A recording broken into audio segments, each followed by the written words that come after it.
Good morning again.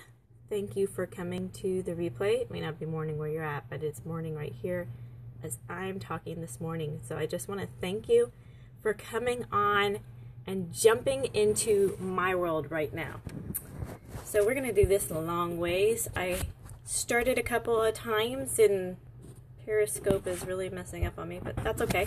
We're going to start again and I'm going to make sure that you get this information today, okay? Anyways, I am Katrina Garcia, and thank you for jumping in. So I'm a behavioral specialist, and just as a disclaimer, I am a homeschool mother, and you will see children sometimes walk by. They know that I'm periscoping, but I just wanted to give you that heads up first, okay? So yesterday I gave a general explanation about behavior, and I'll go over that again real quickly, just in case you haven't seen my scope from yesterday. So this is a series about behavioral modification and what that means and what you can do when you're dealing with someone. You could be a teacher, you could be a parent, you could be any type of authority, but you can also just be someone that just doesn't understand behavior, and so I want to help you with that, okay?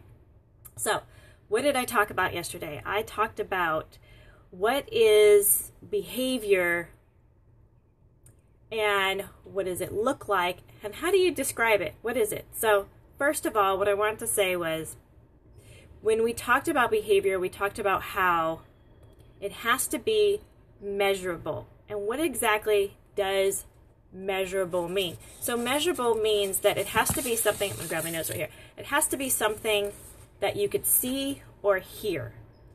For an example, yesterday I gave the example that if you see a 16-year-old boy has a messy room and you can say, oh, he's being defiant or he's being rebellious.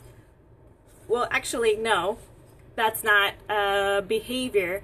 Behavior is something that you actually saw. So if you literally saw him go in angry and throw his clothes all around, then you literally saw a behavior, okay? Or if you could just hear that he's throwing things down and stuff like that, that is measurable because you can hear it. So a messy room doesn't say that he has a bad behavior or that he threw things. It could be he just didn't get his laundry done, right? And that would be a whole different behavior. Okay, so you need something measurable. So today we're going to talk a little bit about how do we measure that behavior that we saw. Some of the terms we talked about yesterday was what is a target behavior? And how do we figure out which one that is? So for an example, whoever you're working with, whether it be a child because of your profession or a child of your own, and when I say child, I'm referring to anyone from 2 to 18, okay? Which I know that'd be disrespectful to a young person to say, I'm a child that's, 15 or whatever. But that's what I'll be referring to, okay? All right, so back to target behavior. There might be a bunch of things that they do that you want to change, right?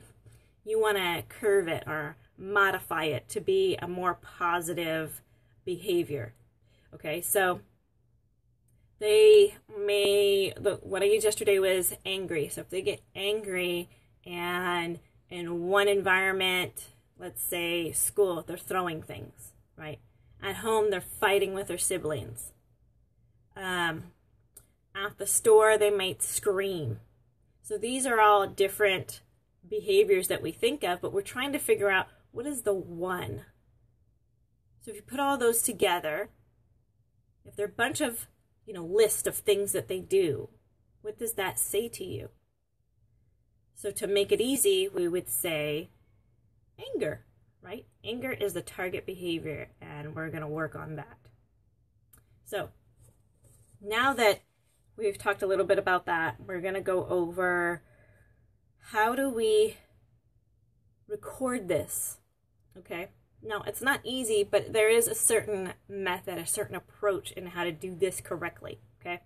Now, what a lot of professionals do is they'll kind of categorize the different sections for which one is which. Now, let me break that down for you.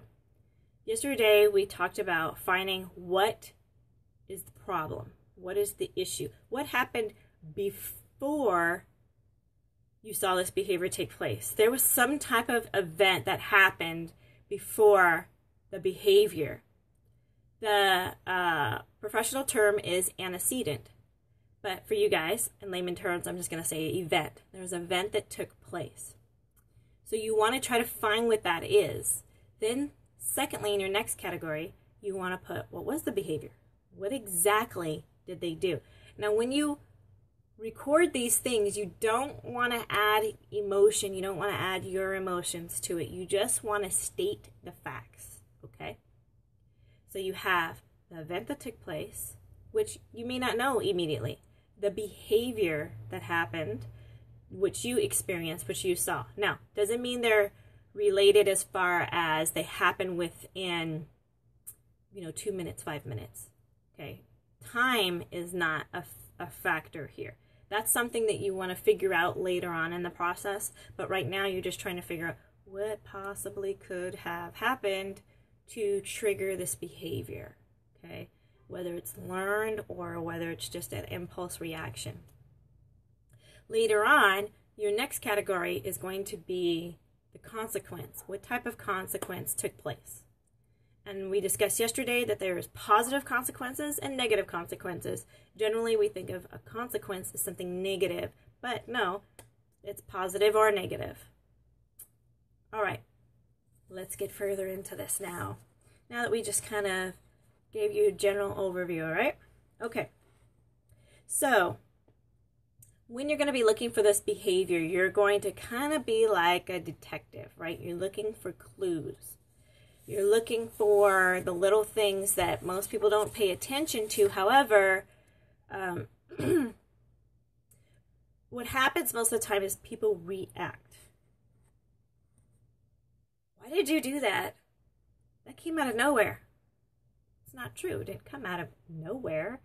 A person didn't just react, right? No, there's a reason why, and you want to figure out what that reason why is. So you're going to be observing. That was the first thing we talked about yesterday, was observing a situation, observing behavior, okay? Just like on Super Nanny. You're going to observe the behavior without engaging or interacting. If you've ever seen a 2-year-old try to get their way, most of the time they do not, developmentally do not have the ability to express or to be able to say what they're needing, what they're feeling. They're trying, they're learning, but when they cannot do it, they throw a tantrum, right? So if this happens, you see a young person, no matter what their age is, they're trying to figure out how to get what they want. Watch what they do. You want to watch their facial expressions. You want to watch what they do with their body language, how they're trying to use their words, and then if they're not getting their way, what type of tantrum are they throwing? Because it changes as you get older. Well, we're hoping it changes, okay? The young people that I worked with, a lot of times it didn't change. They didn't learn how to socially express themselves in a different way than when they were little, which was throwing a tantrum. The only difference is that they were much bigger. They could be my height and still throwing a tantrum. So, and we all know adults that do that too. And it's specifically because they're not able to figure out how to get what they want. What they want doesn't matter if it's positive or negative. They're just not sure how to do it. And so you throw a tantrum, yell and throw things or bang on things or try to belittle the other person to get a reaction, right? But we all know that there's different ways to do that. Okay, so you're going to look at them, you're going to try to observe them, figure out what the issue is, and then you're going to try to really identify. So if you know all these things are what's happening, all these behaviors are happening, like we said, what's the target behavior? What's the one thing that you can identify that you can just kind of put a title with an umbrella of all these things that happen, right? Okay, now, your next thing is trying to figure out what's the problem. What in the world is the problem? Is it the fact that they're in a new place? Is it the fact that they just are not morning people, and so that's the reason why they act a certain way? You know, maybe they're not a morning person because they stayed up way too late the night before, or maybe their parents are arguing the night before, and so they couldn't get rest. You know, maybe they're worried about what's going to happen in school the next day, so they stay up all night long just thinking about it and ruminating over it. So what's the problem? And if you're dealing with a young person that's in a foster care system or having to do with children and family services, you know, that's a whole huge background to think about how there's constant change and they're not sure about their environments. They're not sure about the people who are with them and how long that person will be in their life. So huge factor to put into there, okay? All right, so the next thing is trying to figure out how the problem developed. So the problem could be they're not sleeping well. How it developed is they're anxious about something at night. That could be anything. It could be about a sibling that just talks to them, messes with them at night. It could be just something that happened in the past and they think about it, but they try to block out whatever it was, or a trauma could have happened. You know, simple things. It could be a scary movie that they saw, and every night they think about that scary movie. Okay, now, what is keeping the problem from being resolved? What's in the way? And you can throw down a bunch of ideas, but you really just want to observe. And something that I found critical in observing is finding out what's happening in each environment that that person is in, that child is in. So one environment could be home, another one is school. It could be a extracurricular activity they're in. It could be spending time with a different parent or family member. It could be a camp. So what you want to do is find out from leaders, from any authorities, and also from peers of that person as to what's happening that they have observed. Okay, so try to get as much details as you can, knowing that that person's not in trouble, the authority's not in trouble, the child's not in trouble.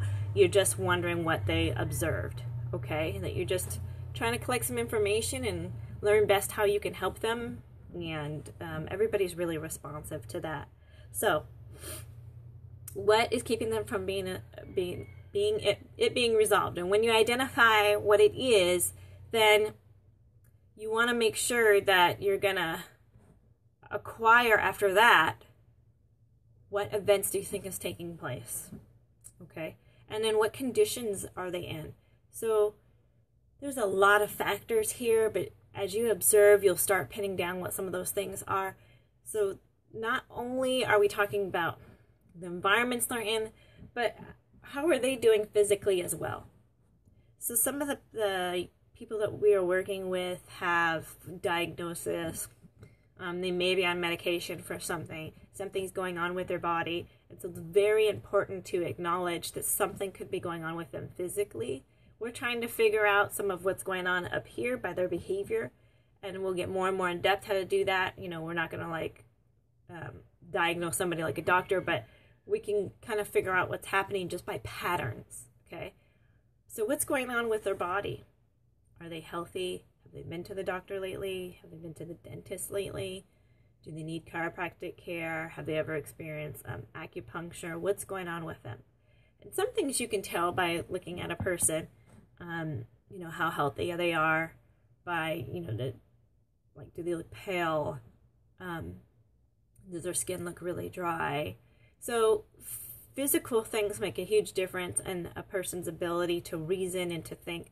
And if there are things that are missing as far as what we can consider as survival, then nothing else is going to matter if we don't have those things. And I mean things like, you know, food and water, shelter, you know, heat, those types of things. So if let's see, when I was a kid,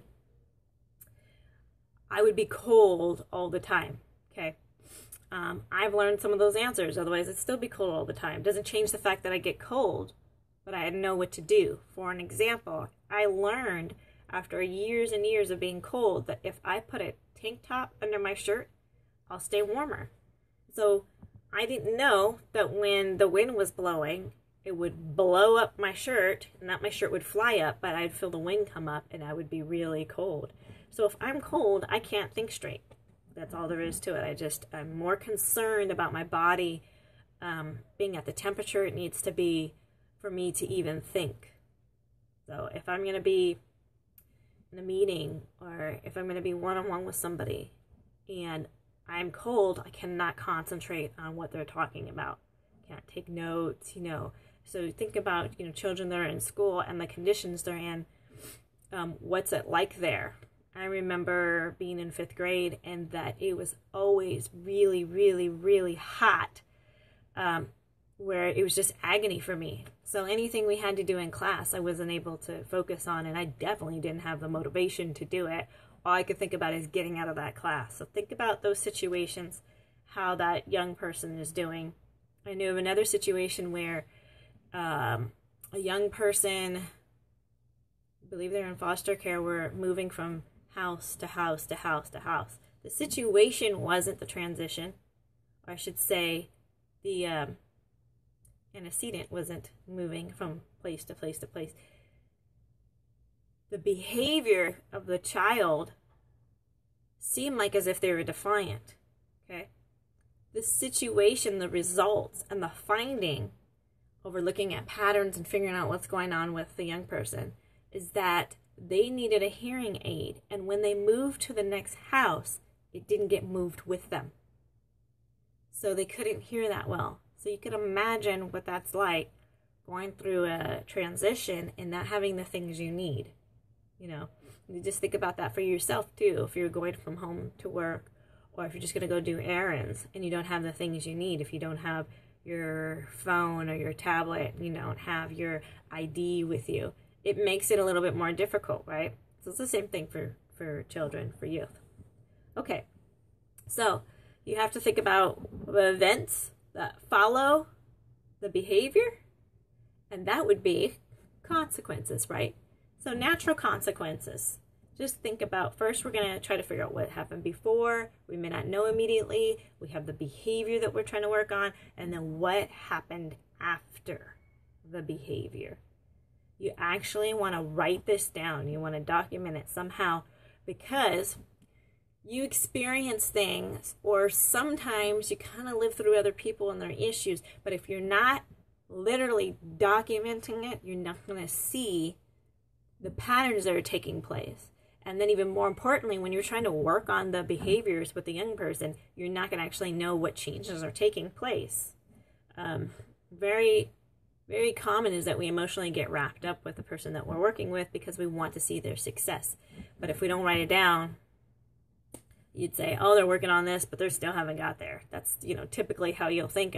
I really want them to get here, and they're still struggling down here. But if you write down where they started, it's a great reminder for, what you're building on, and it also helps them to see where they've come from. So always at the end of my time with a young person, and that will be anywhere from 4 to 9 months when I was working intensely with them, I could say, look, this is where you started. Do you remember that? Most of the time they don't. Not initially, until I remind them. You started with this. This is what you used to do. Look where you're at now. And it's a great encourager for them, even if they feel like they're not where they're supposed to be, or for whatever reason they're not getting the results that they want. You could say, look at this. Now look at this. Okay. So, let's see. We covered that. Look at my notes real quick. So I keep repeating myself. Okay. Common events that you can think about, and if you are taking notes, I'm just going to go over them generally. You can replay if I go too fast, okay? Okay, first thing you want to think about is people. Remember, we're talking about the event. Something took place to trigger this behavior, okay? We're not talking about, is it a behavior that's been learned, or is it a behavior that's impulsive and they're not even thinking about it? We're just talking about what caused it. Okay. All right. So you might want to think about, what environment are they in? if they're in an extracurricular program or a therapeutic program, think about the staff there. What are they like? How do they act? How do they respond to the young person? Is there anybody new there? Has there been any changes with the staff there? You want to think about, do they react differently from males to females? Does it matter what gender they are? Think about, is it parents that might give them a certain reaction? I remember when my kids were really little, if they were being babysitted by someone and I was gone for a few hours, come back, and then as soon as I came back, they'd cry. The babysitter would say, they did fine the whole time, they're okay. I don't know how, many times I'd hear this. But when I'd get there, my little guy would cry. So that would bring on that behavior. And all that cry was to say, I'm happy to see you. You know, I remember when it first would happen, I didn't know what was going on. I was just like, oh, it's okay, you know. Okay. Doctors, specific peers or friends or siblings, and anybody that has to do with their treatment. Anyone. Coaches, any type of leader, mentors. Okay. All right. Now, how about places? Now, we talked a little bit about school and home. What about the transition times? Do they take the bus? Is the behavior happening there or after? Or even before? It's about it, before they go on the bus. It's triggering a reaction, right? What about work? So if you're talking about an older youth, it could be work, or a younger youth going to your work, right? Bathrooms, especially today, I think we're going to see a lot of reactions now that we have these co-ed bathrooms here in America, right? Big change. Are they reacting when they're out in the community? Maybe they have to cross the street. Maybe there's big crowds, right? So think about that environment. Okay, medical. We talked a little bit about this just a minute ago. So, have they been sick lately? Do they get sick often? What's happening before they get sick? There could be side effects to medication that they're taking. And then before, really critical with some of these kids are, before they go to the bathroom, what's happening? Or after they go to the bathroom? Are they going to the bathroom at night in their bed? What's happening with that? Okay. Especially if there's been any trauma involved, this is going to be critical to understanding the behavior. Okay. The atmosphere, I just explained a little bit about that, like crowds, noise. How do they deal with that? Some kids are overstimulated by all that. Some personalities are overstimulated with that. Okay, I am fine in crowds as far as being in a crowd. I can be in a crowd. I don't like a lot of people pushing on me in a crowd. But some people are even more sensitive to where they don't even want to hear the noise or see that many people. Something to think about, right? Scheduling. Are they one that loves to have a schedule, know what's going on in the schedule? Some people or children like to have a schedule. They don't necessarily need to know what's going to happen. They just want to make sure it's happening, right? Others are just like, the schedule is too rigid for me. I can't do this. I can't do this, and then change, and then change, and then change, and then change. I need longer time to do something. I have a child that needs more free activities to do in between the things that he has to do. It's important for him to be able to let out that energy, okay? Oh, personal space is a huge one. So some kids like to be really close to other kids, and some others completely want their space. Don't bother me. I want to do my own thing. I'm concentrating on my own thing.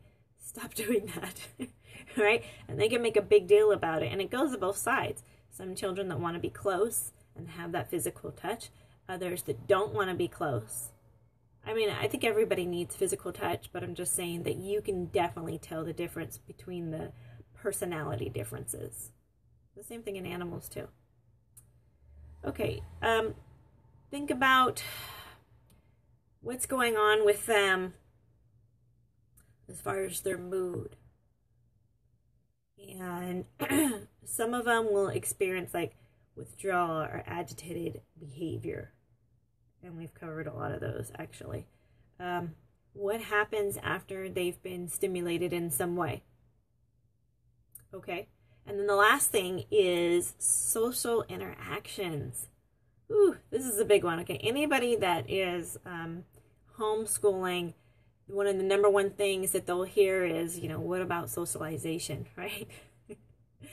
And I don't have to give the answer to that if we are a homeschooler. However, we have to think about what the children, and remember I'm talking about 2 to 18, what social interaction is taking place. What are they experiencing? What are they learning by who they're being around?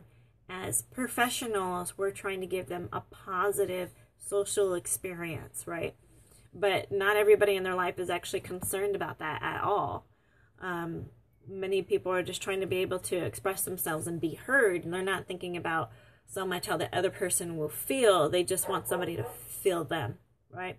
So in this situation, when I'm talking about social interactions, I'm talking about what about when they're given something to do? Okay, right now it's time for you to go take out the trash. Could that trigger a reaction? Could that show behavior? I think so. It's time for you to finish this writing assignment. It's very important to do this. Wow, okay. Do they feel like writing? Do they have a hard time writing? A lot of our special needs kids, or even ADHD, it's really hard for them to just sit and write because that requires a whole lot of focus, right? And what people don't realize is that when you're writing, it has a lot of different functions that you have to go through when you're writing. So not only have you learned the technique, but you have to think of a scenario in your mind. You're focusing on writing this code. Code would be the letters, right? How does the code go together to make each word? So there's a lot of processing going on up here and trying to get it to transfer to the hand here. And that is a lot of work. And yes, it could trigger. I mean, for young kids, it's a process and they can feel frustrating. And you continue to work with them and continue to work with them. You know that there could be a great result because so many of us humans have accomplished it. But some kids will have a much bigger reaction to trying to be able to do the skill. All right, we'll go on. Okay, so what if they have to kind of tell someone else how to do something? There could be a reaction with that. If there's any kind of behaviors that are going on around them, that's another thing that people don't think about. What is happening around you and how does it make you feel when people are acting a certain way? It doesn't have to be negative. Somebody over here could be completely excited over here and someone over here completely quiet. But this excitement here is making you feel a little bit intense. You know, you can go with it intense and be excited with them, or you can kind of cringe and go, I'm not ready for this, or this is not the place for them to be doing that. Gives you a reaction. So what's happening with the behavior? What are their peers doing around them? How are the adults around them acting? Okay. It could also be their peers wanting to receive attention somehow. Maybe they're trying to get their attention and they're, hey, what are you doing? What's your favorite doll? What do you want to do here? You know, have you drove lately? Blah, blah, blah, blah, blah, blah, blah, blah, blah, blah. And this person may not be ready for that or doesn't know how to interact with that. Oh yeah, that's what I got yesterday. That was my favorite ice cream, but I have to do something right now. They just don't know how to do it, but it's triggering a certain behavior. I knew of a young boy that when he would get physically attacked at school, and when we're talking about little, physically attacked at school, instead of crying out for help, he would continue to act the role of dying. That's what he thought. he was supposed to do. The problem with it is that even though he was acting, it wasn't a joke to him, and it was scary for him. He didn't know how to deal with it. Okay. So, the biggest thing we all have to know is that when there is a full moon, there's going to be the worst behavior. I'm just kidding. That's not true. So what your job is to do is to write down, what do you think's the top 10 things for you? I listed a bunch of them, but top 10 things that you've noticed in a situation, an environment, or people that are around that seems to be what is making the behavior come out. Remember, it could be something happens before, like getting ready to go to a doctor's appointment. They always take your blood pressure when you go to the doctor, right? And they tell you that your blood pressure could be a little bit higher because you're at the doctor. Same for the dentist, your blood pressure can go up. But that is a behavior reaction, right? So before, who's around, what happened after, okay? All right, so what I want to do is write down what the category looks like to you real quick, just in case you weren't quite understanding. So I've got a little notepad right here.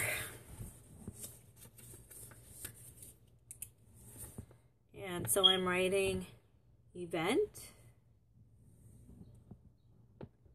behavior, and consequence. What happened after?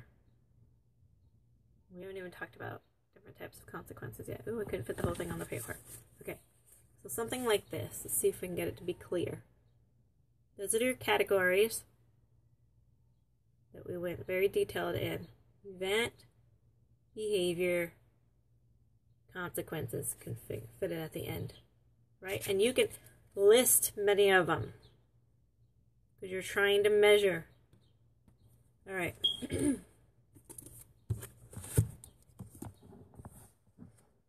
Next notes.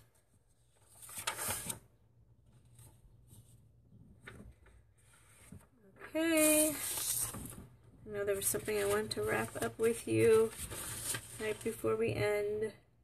Oh, I wanted to give you a few scenarios. That's right. Let me tell you the 3 different consequences. Let me check what time it is. Okay, I'll probably finish up with about 5 minutes. All right. Okay, types of consequences.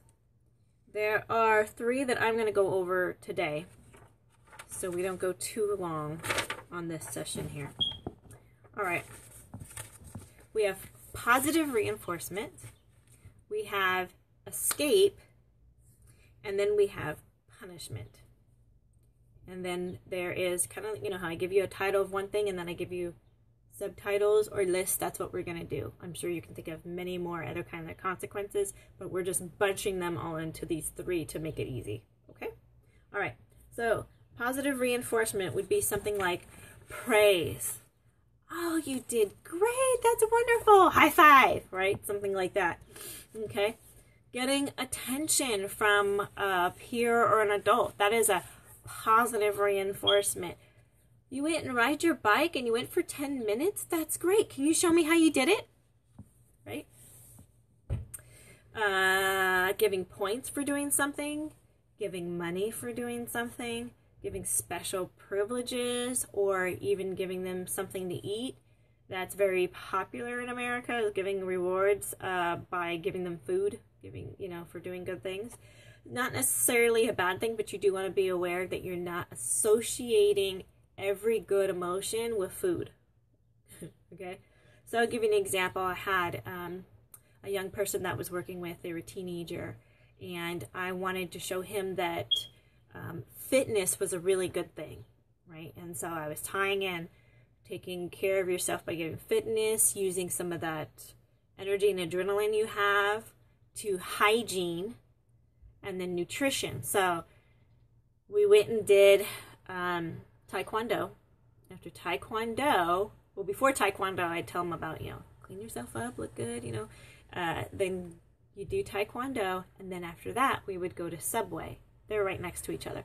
And then I would bring out nutrition to him. His reward was good nutrition by taking care of his body and fitness. Why would I do that? Because what he was doing before that was just eating anything that came around, and he was not fit at all.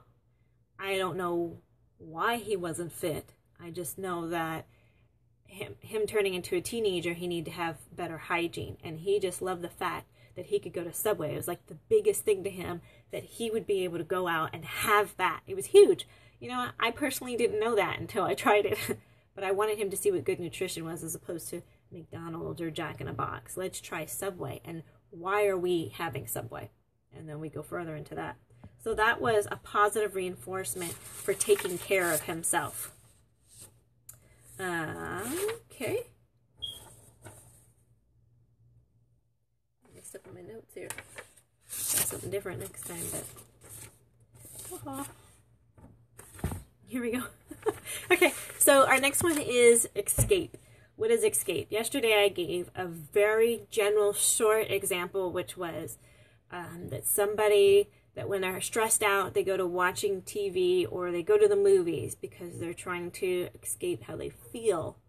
Okay, something that is a lot, I want to say a lot worse, but I'm trying to think of a better way to say it. I guess worse. Okay, it's just that people can go into drugs for escape, trying to get away from their feelings or their problems, alcohol. That's more adult situations, although children do that as well. You know, they'll get high to get away from their problems, but we're not talking about that. We're not going to go that direction, okay? All right, so escape is the second type of consequence. It's funny because you don't think of escape as a consequence. You usually kind of think of it as something that's good, right? It has kind of a positive connotation with it. Escape refers to a particular behavior that will happen when there's a task they don't want to do. Let's go back to a 2-year-old. You want a 2-year-old to clean up their toys. Okay, let's put the toys away. I still want to play with the toy.